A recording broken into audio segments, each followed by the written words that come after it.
First of all, thank you very much for joining. Really appreciate you all being here. Hopefully this will be an informative session and you can come away with maybe just a bit of information that can help you going forward, particularly when hiring in Web3. I'm Johnny. I'm one of the talent partners at Accelerate. I'm currently embedded in SAFE. And I work there alongside Jenna, who will be joining the call shortly as the lead recruiter. The panelist who you can actually see at the moment is Max. Max, I'll hand over to you just to introduce yourself.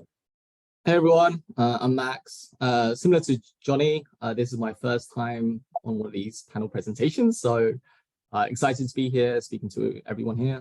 So I'm currently the lead talent partner here at Consensus. I've been with Consensus for the last 5 years. Kind of been up and down all the different cycles within the crypto blockchain market. And yeah, now I'm focusing on hiring for the different product teams that we have across our product suites. So really excited to be here and share any insights I can provide. Awesome. Thank you so much, Max. No, I really appreciate you being here. Hello, Jenna. We're glad we got through the technical issues. You're right. Yes, hi, so sorry about that. It actually turns out I just had to clear my cache, so very simple, but who knew? But thank you so much and excuse my lateness. No worries at all. We were just going through introductions. It would be great just to tell us who you are and what you do. Yeah, so hi everybody, I'm Jenna. I'm the talent lead here at SAFE. We are recruiting right now and have lots of open positions, so also please do keep an eye out on those because we would love to have you join. We're recruiting for a different range of products and positions right now across protocol, core and wallet, and that's what we're up to. Perfect. Thank you so much. No, that's really great. We're also going to have Joyce, who will be joining us hopefully in a short while. When she does join the call, we'll jump over to do an introduction from her. But before we kick in, I just wanted to give you a little bit of background for those of you who are joining us for the first time. So Accelerate, the company that I work for, is a recruitment firm. We offer end-to-end hiring solutions to primarily startups and scale-ups. We have our embedded model, which is onboarding TPs into your team, as I am with Jenna at SAFE and the team there.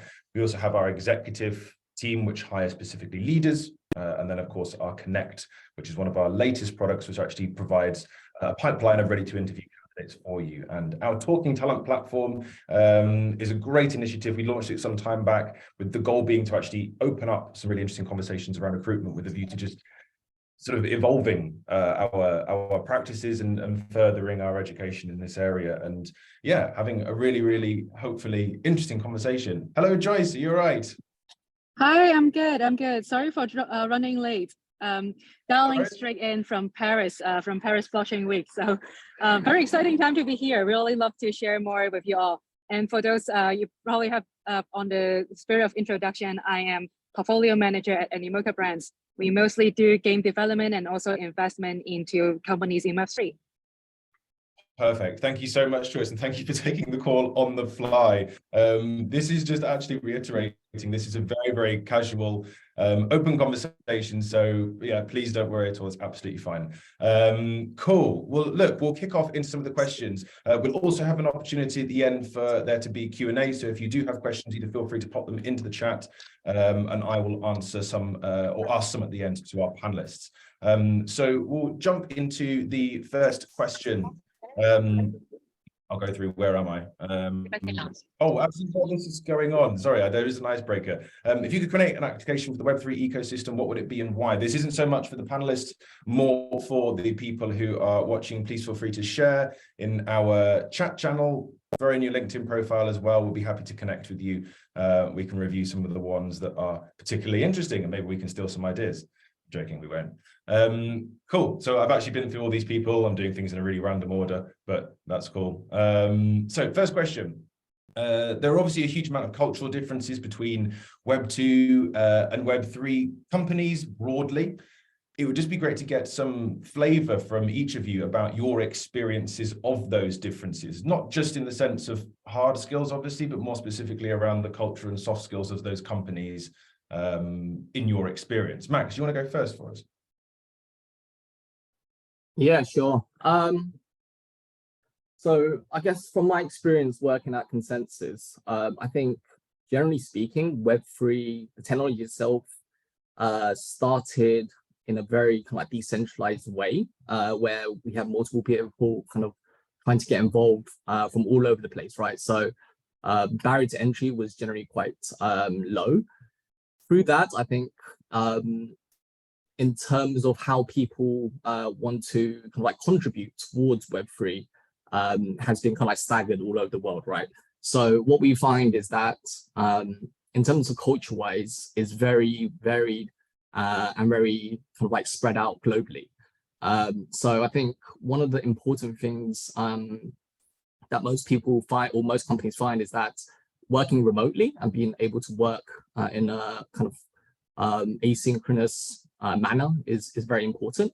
I think, you know, being able to communicate really well through text and through Zoom is also important, because you don't necessarily get that FaceTime with your colleagues.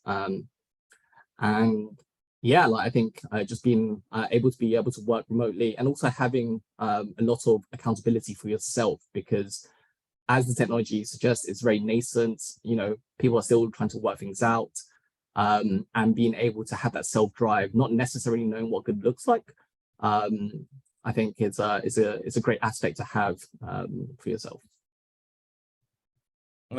Thank you. That's really, really great, and you're absolutely right. That sort of that is pretty pivotal when we're talking about Web3. But I suppose, Jenna, I mean, maybe even from your own personal experiences here, even less than actually what we, I should say, are hiring at SAFE. More specifically, even the fact that you have worked both Web2 and Web3 yourself, and sort of what that's informed you about the differences there.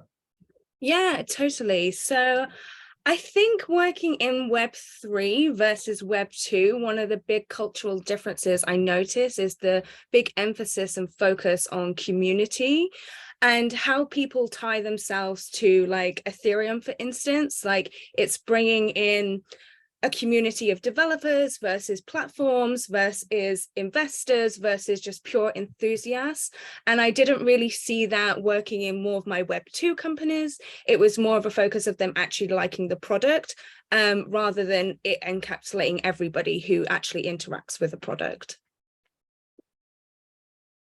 Yeah, no, you're absolutely right. It's really interesting looking at the communities that we focus on in Web3, and more broadly in Web2, that just being part is not necessarily there. It's not in the same way. Certainly, there's not the same impetus to get behind a project, to get involved, particularly via Discord channels, AMAs, or community calls, and actually develop the culture in the wider consumer, not just with actually the company as well. Joyce, I mean, both in terms of your own experience, having worked management consultancy side at something very, very corporate like McKinsey, and then pivoting across towards some very Web3 companies like Grow, and obviously Amico Brands as well. But even outside of that, and sort of your experience of people who you have seen come from similar backgrounds to you into Web3, but give us a flavor of that. Yeah, certainly. I think that the overall cultural differences is, I think Web3 is very collaborative, and that really stands out because it's quite early stage, and many people are open to talking about how they could work together, which is why part of the reason is why you have so many conferences in the crypto space today, really trying to bring people together and form partnership, instead of thinking a lot about competition and about how do you defend your interests. Maybe we'll get there one day, but then I don't think it's really that prevalent just yet, which gives us a lot of the cultural differences being how open we are to working with other seeming competitors and just simply say, how could we grow the pie together more often? I would say contrasting that to more traditional pathways where you would see a lot more thinking on those are competitors, how do we maybe try to win over them? I think that is, to me, the biggest cultural difference overall. And in terms of that, I think that also reflects a lot into the talents that we have, reflects a lot into how people do marketing, say a lot more partnership marketing rather than say, you know, the more traditional type of, let me show you why I'm better than other people. And so, yeah, would like happy to expand more on that, but want to give a chance to for our other questions, and always happy to circle back to this one too. No, no, absolutely, absolutely. Because it is a huge part of sort of what we as recruiters, and also sort of we more broadly, yourself, Joyce, more operational level, have to consider when we're thinking about growing a company or expanding a company. The idea of growing and expanding a Web2 company, particularly one that has the gravitas perhaps of a FANG company, is very, very different to how you would consider growing a small Web3 startup, where a lot of the technical jargon and concepts that you're trying to sell go largely over the heads of the majority of the people who are looking at the company. And a way to make your company not just digestible from a product point of view, but digestible from an actual internal culture point of view as well. Thank you. That's some really, really interesting viewpoints. We can absolutely circle back if there's time at the end.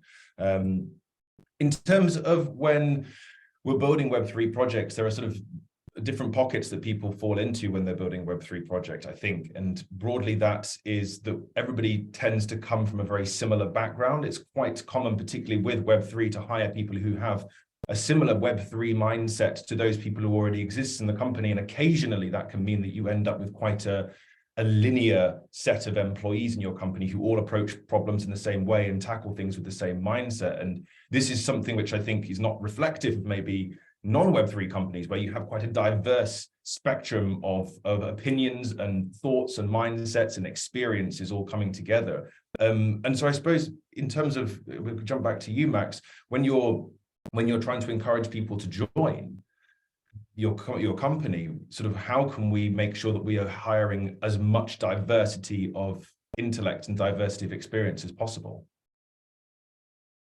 Yeah, and I think hiring for diversity within the Web3 space is already kind of like a niche within a niche sector where diversity is very, it's difficult, right? So for us at Consensus, we really value kind of like what Web3 stands for in the space, and we really want to separate the difference between money crypto and technology crypto. So I think, yeah, bringing people in, we try to emphasize, what, generally speaking, like what their kind of ambitions are, how do they want to contribute. There's multiple different DAOs as well that people generally kind of like meet in, and I think it's a good way to diversify decision making through these mechanisms. So it's honestly, we still use lots of the traditional ways in kind of Web2 hiring as well, making sure that we have diverse slates. We don't necessarily focus on like data metrics to make sure that we're hiring diverse people, but we more look at the overall outcome, something that we can measure. And as long as we're keeping improving in that sense, I think we're working in the right way for that. Also, because, as I mentioned in the beginning, a lot of people are working remotely. We have people from different cultures all around the world, and we definitely try to encourage them. We try to give them a platform for them to contribute. For example, we have people based in Israel, and they actually have weekends on a Friday to Saturday and work on a Sunday. How do we kind of like mesh that in with the other teams around, and how do we make it more inclusive, right? So these are things that we try to encourage. And yeah, I guess I'll stop right there.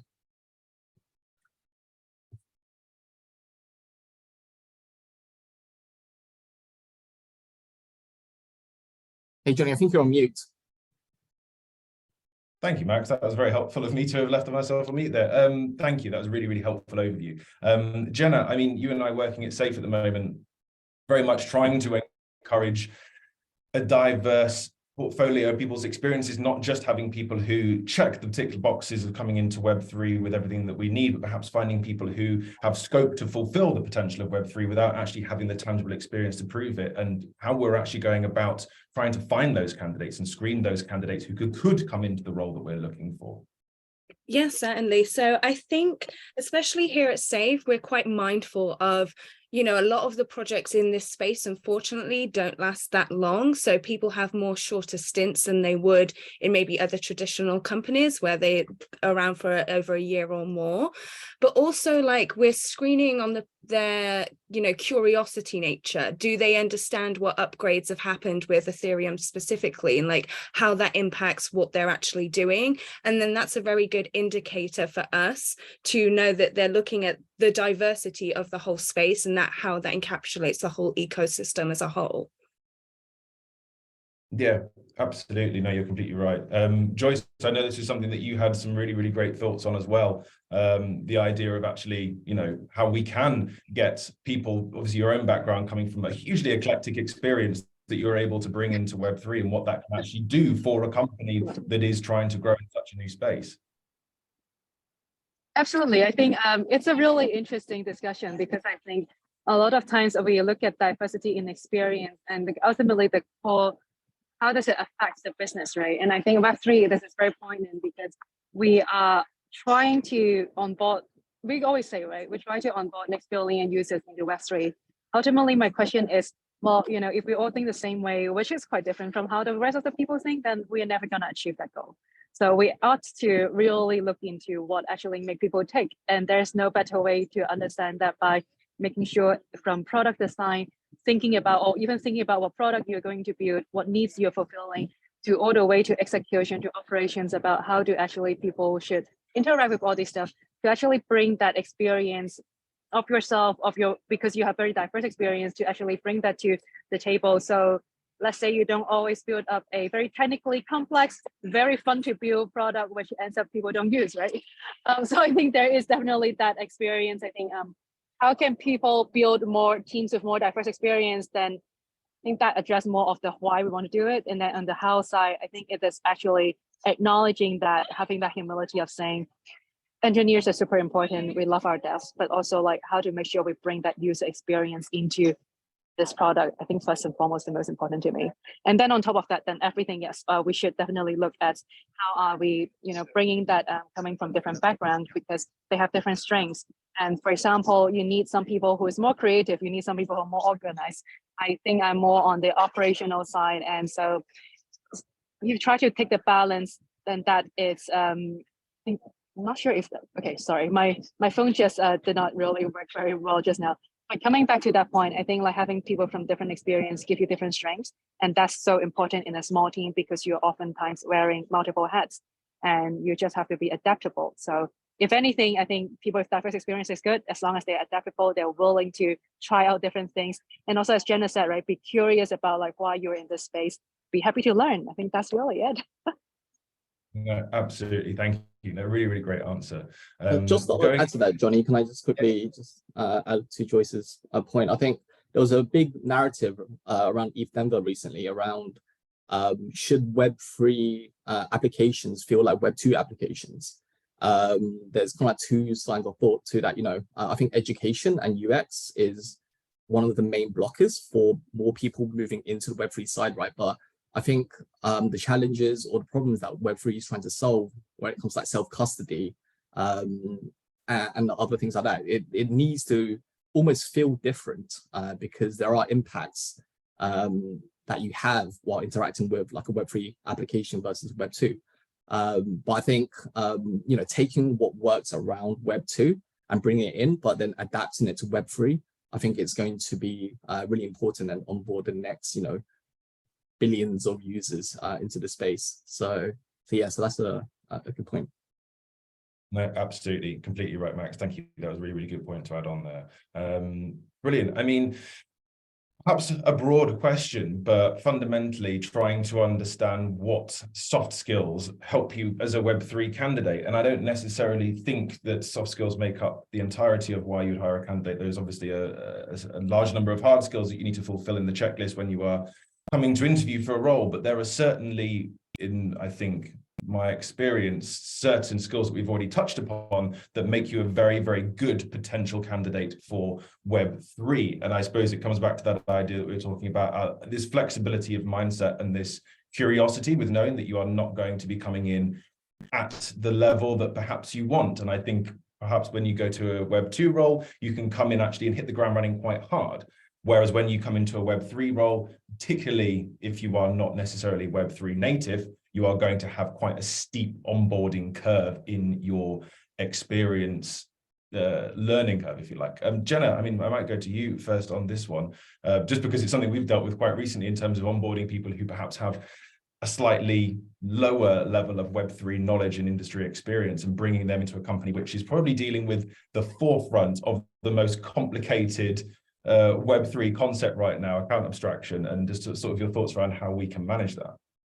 Yes, certainly. So as I touched upon before, like a curiosity is definitely one of the big soft skills that candidates should have. They should be reading about like what companies are up to and how they're trying to pivot themselves into the Web3 movement and space. Also, I think it's safe. We appreciate that entrepreneurial spirit. So people that have learned the technology and given it a go to try and build something, we all love a builder, right?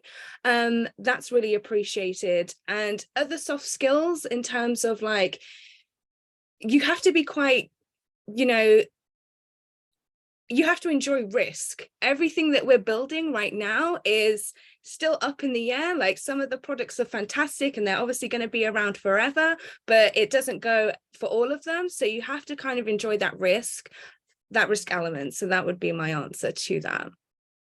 No, that's a really, really good point. There is a real, I don't want to say jeopardy, because of course there's a jeopardy joining any startup, whether it's Web 2 or Web 3. There's always going to be a risk of these things not taking off in the right way. But with Web 3, there is not just the risk of the product not taking off. There is also the risk of sort of broadly Web 3 and a lot of the volatility that comes with that, not just in the association, but in quite often the products we're presenting as well. I mean, Joyce, sort of, this is something which I know we touched upon sort of at Grow, and whether or not we would bring somebody in who is completely Web3 native, or what we might find in the soft skills that would bring them, which would bring something really beneficial to us and then onboard them into Web3. What were your thoughts around that?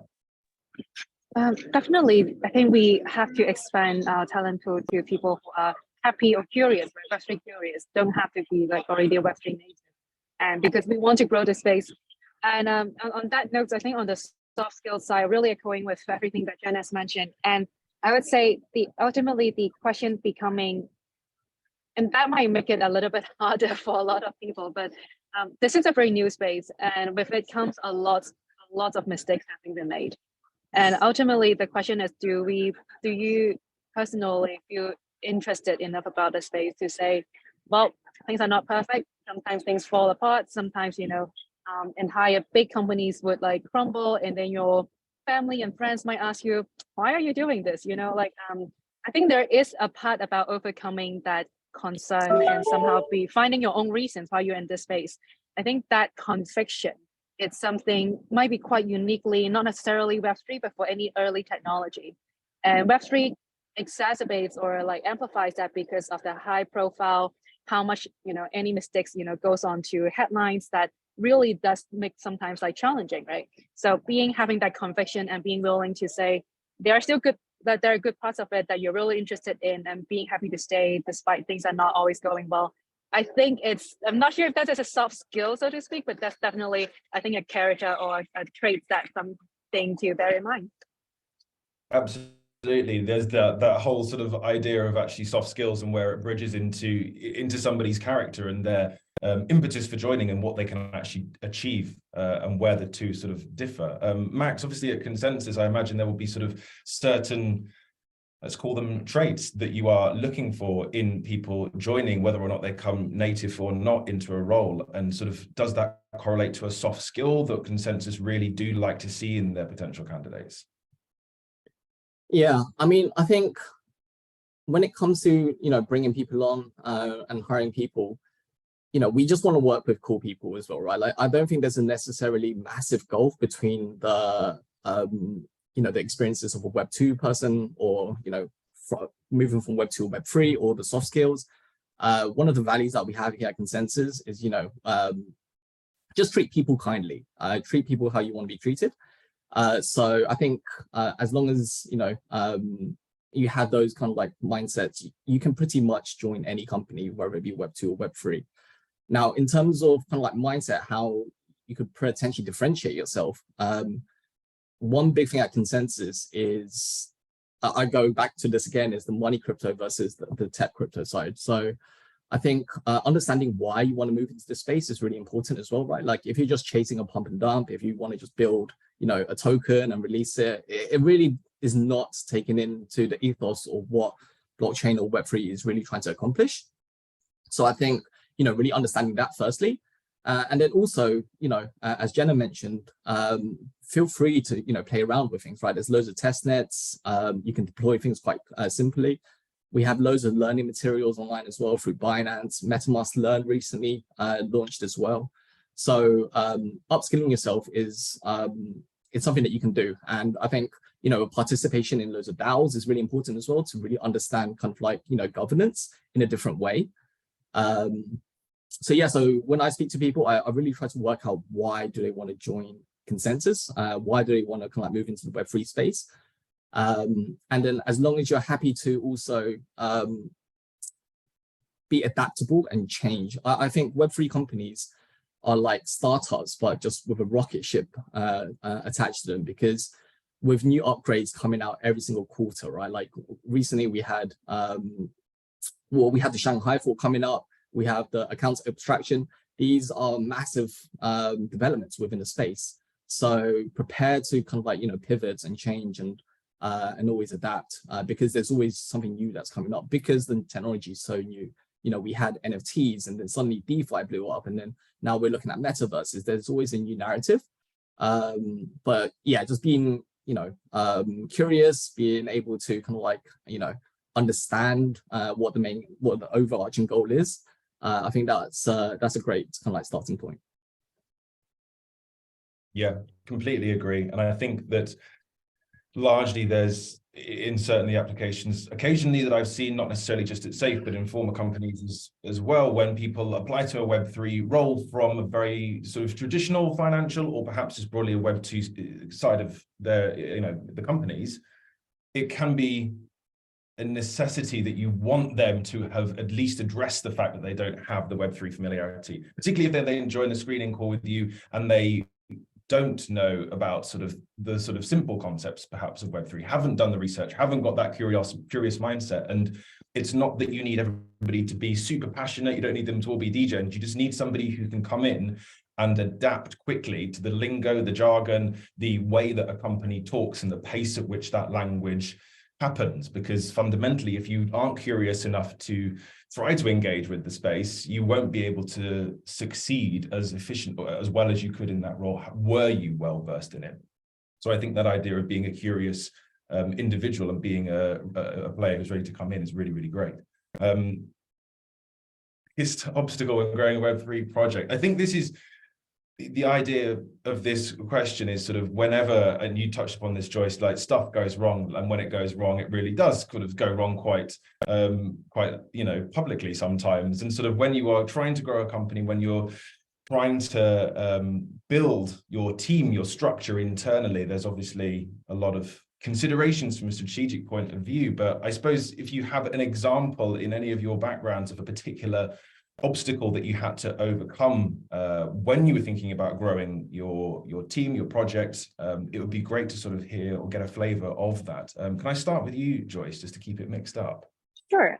So I think like in general, the biggest obstacle growing a Web3 project to me is actually making sure that we are, I think I have two sides of it. I think one thing is the user side, right? Do we actually understand the user needs very well? And do we actually, because it is a very technology driven space, that means that a lot of times we do find cool technology just simply something we want to build. And ultimately, does it really solve a user need? And when we say that, a lot of times we say, oh, it is like just like this, but Web3, or just like this, but decentralized. Why is decentralization a core need for your users, right? I think a lot of those is like challenging our own assumptions, being in this space already, and actually say, let's take an outside view. Would the users actually want this? Why would they actually want this? I think not having done that homework is oftentimes what I saw as like a very big obstacle to grow, because yes, you will always find some initial users, but then once you try to scale, you just cannot. And that is because we haven't really got the first step right. So I think overcoming that is making sure that we do a better job at user research. We do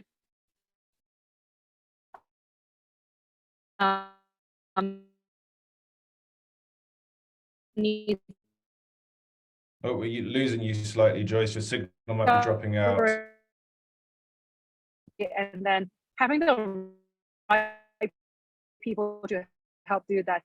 Having oh,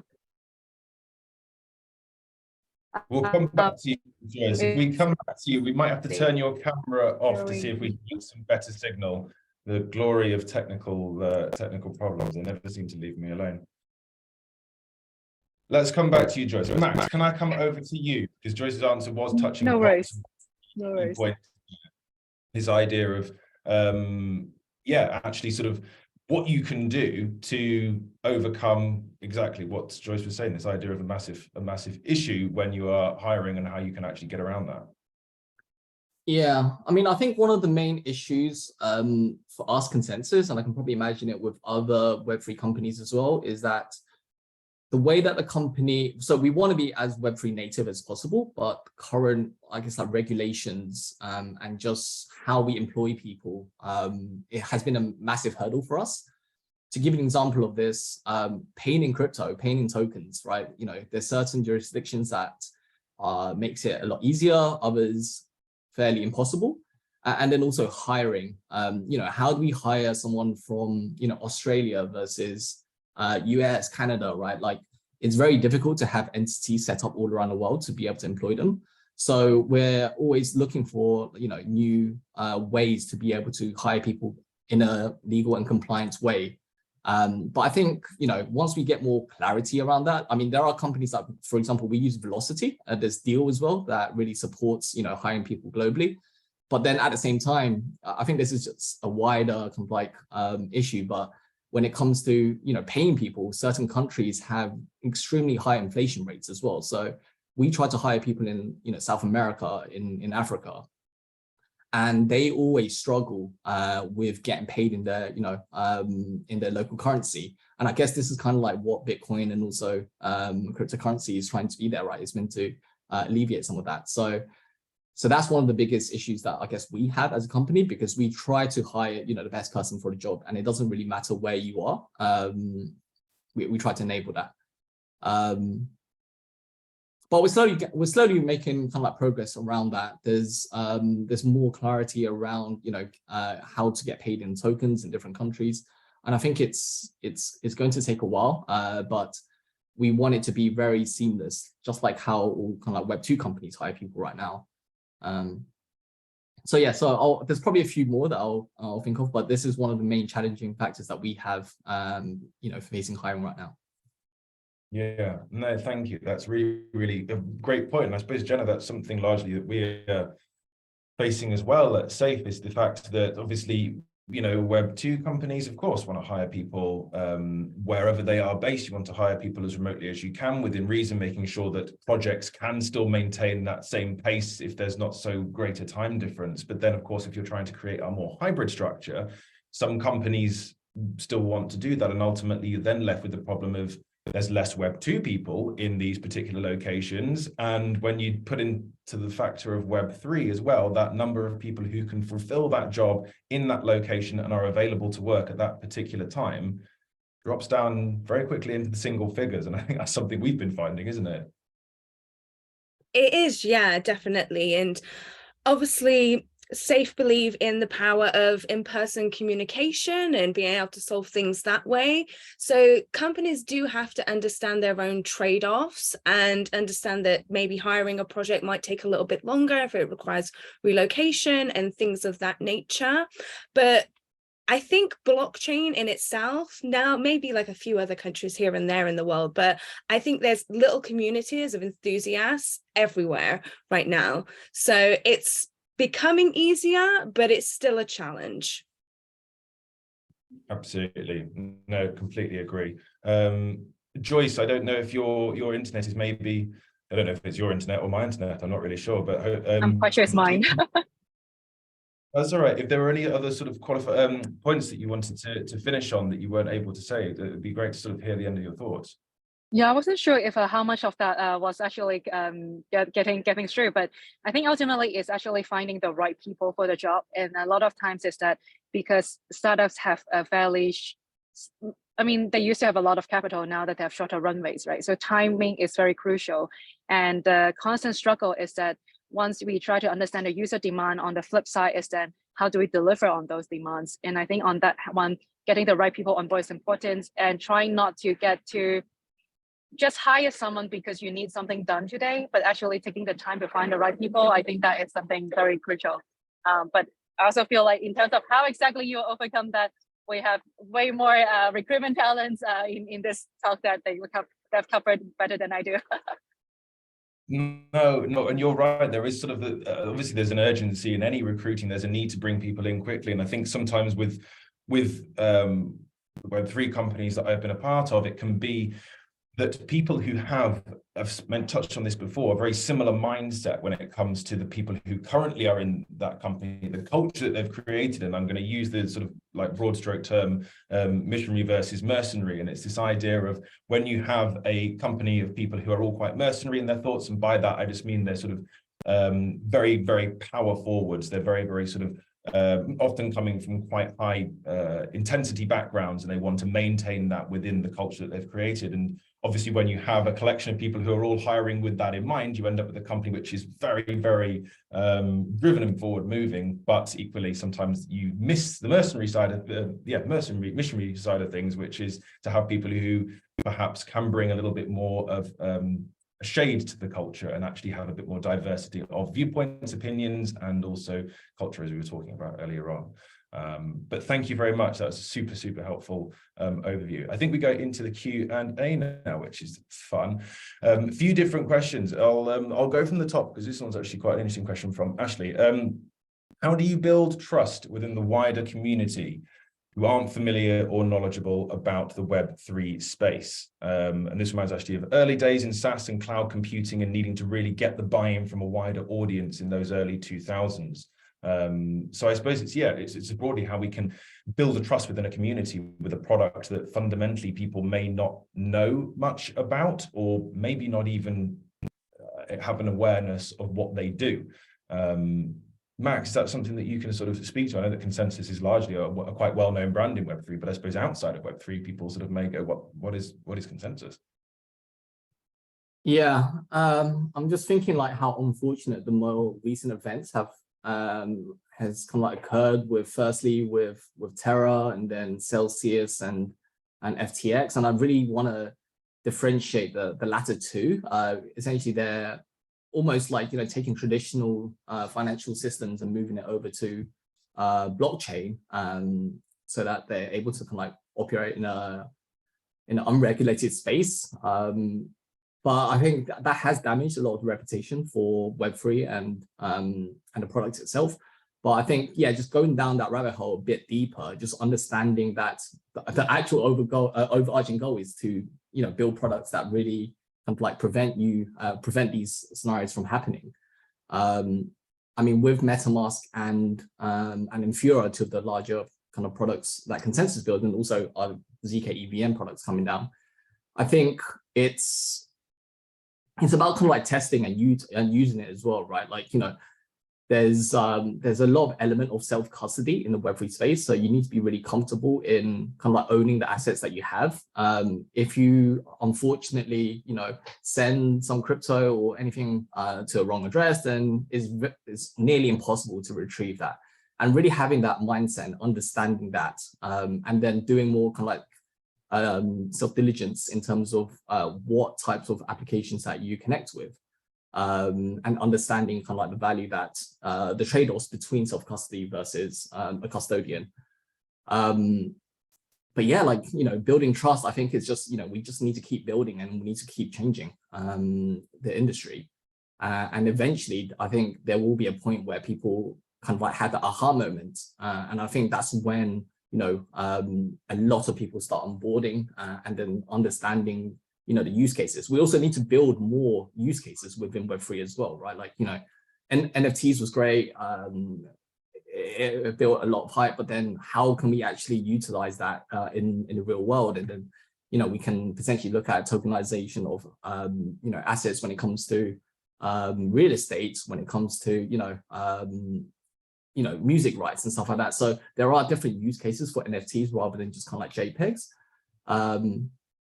But yeah, I think the underlining thing is just we need to keep building and need to keep adding value, and then people will naturally come along for the ride.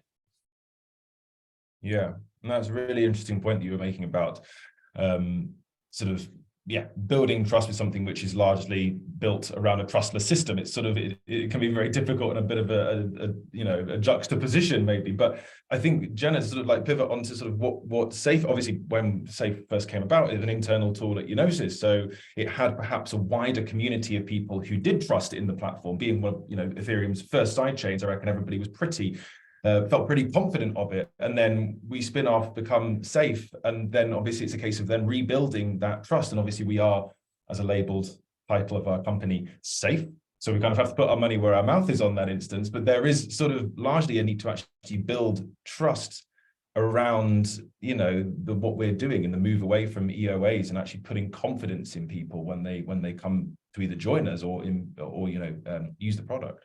Certainly. And I think I'd like to answer this question from like a candidate's perspective. Like, there's so many Web3 projects out there, but certain people in this industry have their credentials and they're not afraid to have them shown, even when it comes down to small little things like they have their own profile photo on their LinkedIn rather than a blank avatar. Like, you can start checking credentials that way.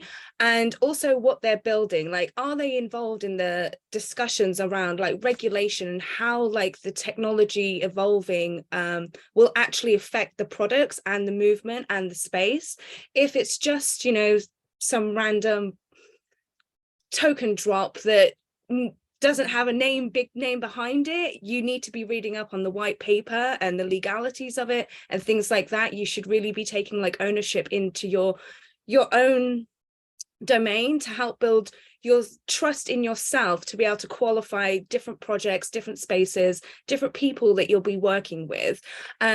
Because unfortunately, like Max mentioned, with some of the people that have gone under and the projects that have gone under, you're still finding them posting pictures in like Bahrain and things like that. So is that the level of trust that you're after, or is it something else?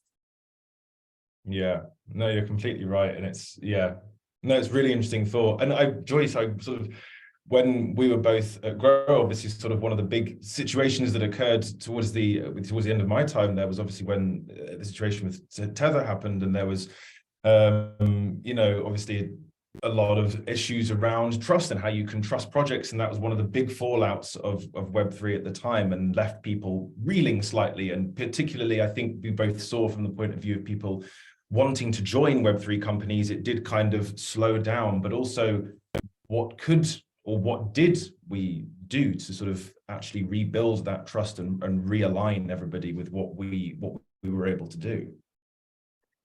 I think first of all is to own that mistake, right? Ultimately, the worst thing that could happen is then something went wrong and we collectively decided that this is not a problem and denying that.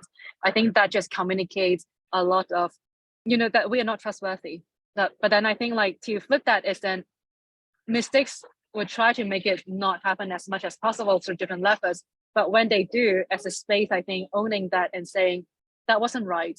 I agree that this one wasn't right, and this is why, and this is how we can do better. I think having that response accountability, and also I think having that humility to say that we were wrong at these things, we were wrong as a space to make stables we haven't thought that through, and that has an impact on people's life. I think that's something important to acknowledge.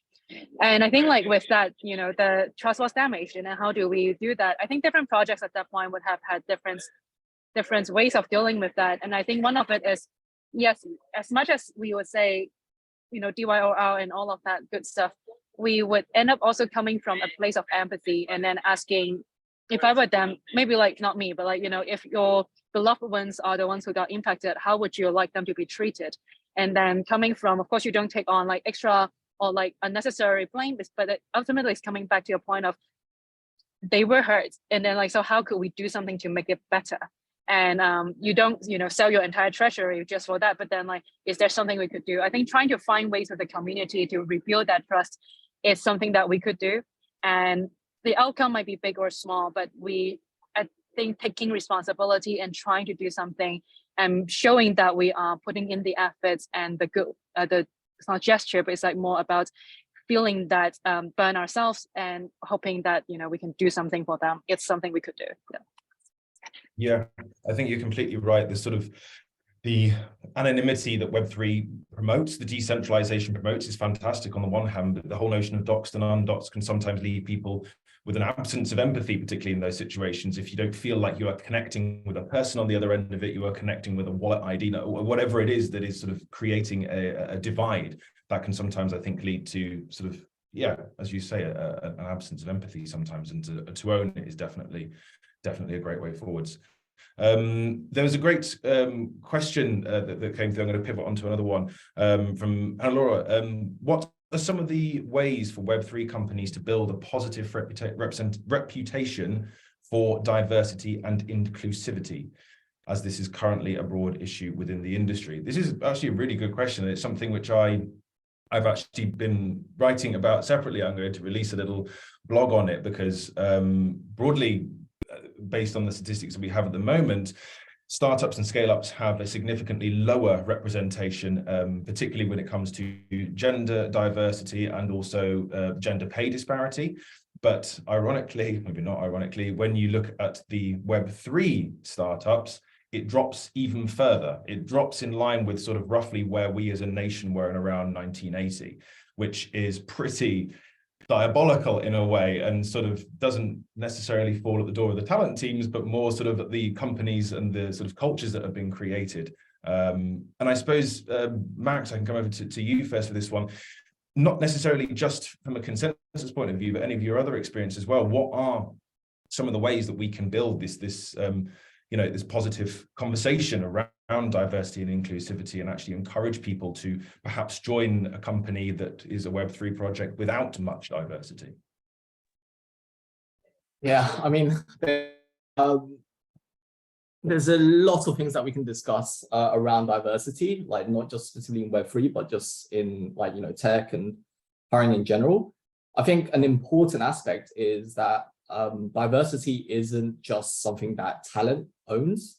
Top of funnel, great. We can try to engage more people, but then how do we encourage diversity of thought, and also moving candidates who are diverse in nature into more leadership positions, which then kind of fuels that wheel of driving more and more thoughts around diversity. So I think one of the figures that we track here at Consensus is not just kind of like diversity in terms of representation across the business, but we also look at it from a team specific as well as leadership, right? Because I think to really look at diversity, we need to look at everything.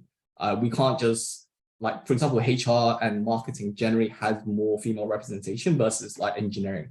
So if we just look at it as a whole, we definitely don't get full picture. So I think thinking from the top down and then having, ways to kind of like track and measure to make sure that we're tracking everything, rather than just we need to screen 3, females or whatever in the recruiting process before we make an offer. I think, yeah, it's a bigger picture, and the whole company needs to really understand that. I think in terms of encouraging more diversity into different teams, so within Web3, I'd say, I'd like to think that it's more collaborative and the decision-making is more, I guess, that's spread out. That also does present, that also has certain challenges as well, because when it's like very decentralized kind of decision-making, then things become very inefficient.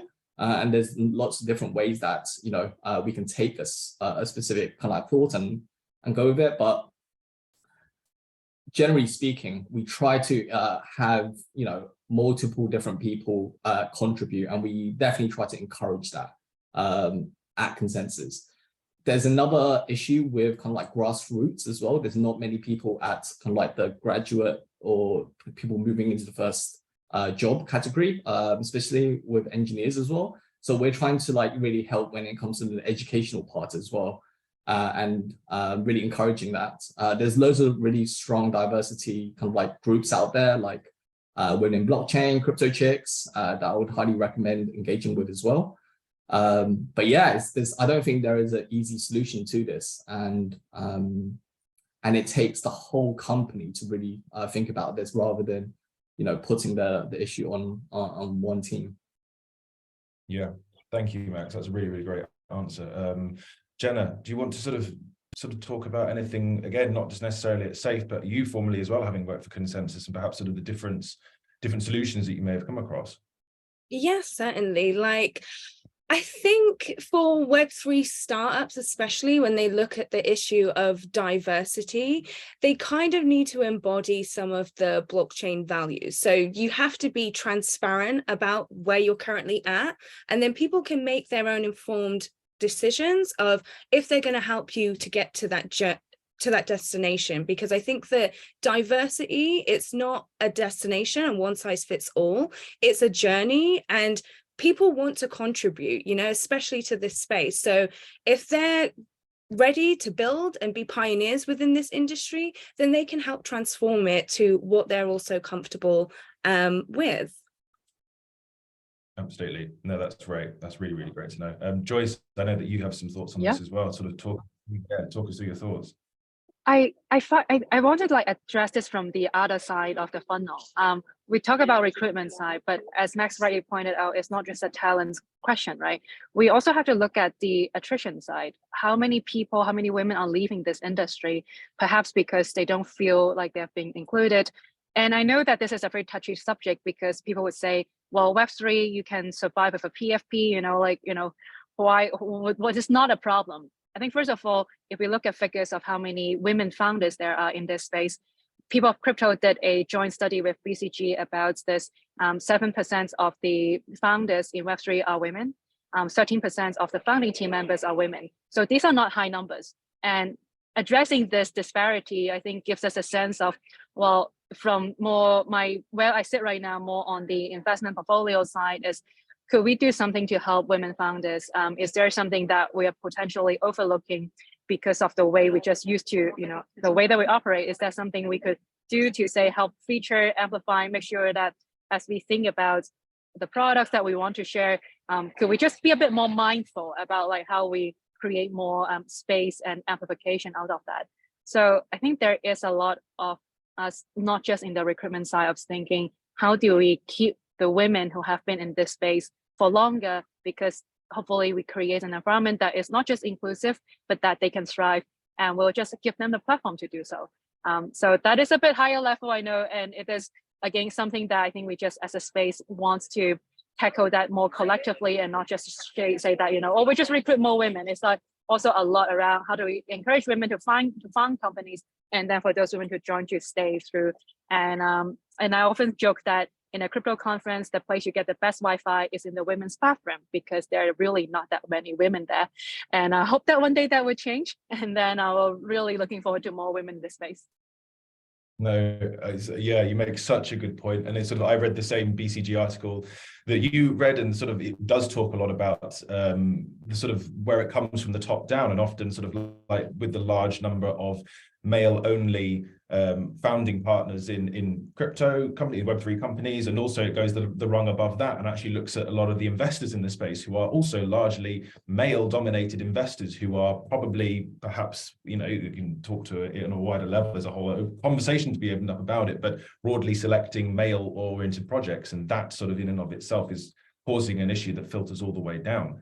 But no, you're absolutely right, and sort of the metric to move forwards with is to actually, as Jenna was saying, to present the information around what your diversity figures are and around what sort of gender gaps you have, and to be transparent with it, and only then can we perhaps progress and move forwards. And I know that sort of there is a number, I can't remember off the top of my head, I should probably know this, but there is a number of employees below which you don't actually have to legally declare the gender pay gap. Beyond that number, I know that certain companies then have to legally declare what their gender disparity is with the pay gap. But obviously for small startups, there's an obligation for them to publicly release that information, which obviously means they can get away with a lot greater disparity. I'm aware of time, and this is sort of like we could go off on a huge tangent on this, but it's hugely interesting. But I just wanted to finish because a couple of people have asked sort of roughly similar questions, which is, I am basically in a Web 2 role, I've succeeded in this Web 2 role, and now I would like to transition into the equivalent in the Web 3 space. How can I do that? What can I do without, obviously it's a chicken and egg situation, having that professional Web3 experience that would still make me attractive to a company, and particularly on the recruiting side, Max and Jenna, for you as well, what would make it an attractive person to screen? So sort of answers on a post-it note, we'll go through, because we do have to sort of finish roughly on time, but I'll go through. Max, starting with you, sort of what can they do? Yeah, I mean, I think just like a lot of, speaking from an engineering perspective, I think a lot of like great principles still translate over to Web3. Like working in Web3 is not like you'll just purely just do smart contracts, right? There's still going to be, you know, back-end development, front-end development. So having just like strong kind of like fundamentals in the role that you have is a great start. And I think networking as well, you know, reaching out directly to recruiters on LinkedIn, having that kind of like initial point of contact, showcasing why you specifically want a role, just will also make you stand out versus, you know, the applications that we organically get. So yeah, so I think just keep learning, try to get involved. There's multiple different, you know, products out there to help you kind of like skill up. And then also the most important for me, and I ask this in most interviews, is why do you want to move into the space, right? Like, is it kind of like passion driven? Is it financially driven? Really understand that. And then I think, you'll be able to start having lots of different conversations. Great, thank you. Jenna, same question for you. Yeah, I would say there's lots of great resources out there nowadays, depending on what you want to do. YouTube is probably your biggest friend, but also joining all these DAOs and asking to contribute. Building in public is definitely a good one. There's lots of people kind of in the same boat, like they're still just newbies, and everybody's learning kind of at the same pace and on the same journey. So don't be afraid to build in public. Great, no, great answer. And lastly, over to you, Joyce. 100% with what Jenna said. I think there is that part about this. The beauty of Web3 is that it's mostly quite permissionless. So if you find, you know, understand the space, you have a problem, find your way to solve it. Maybe it's an education problem and you're great at copywriting, try to write something about it.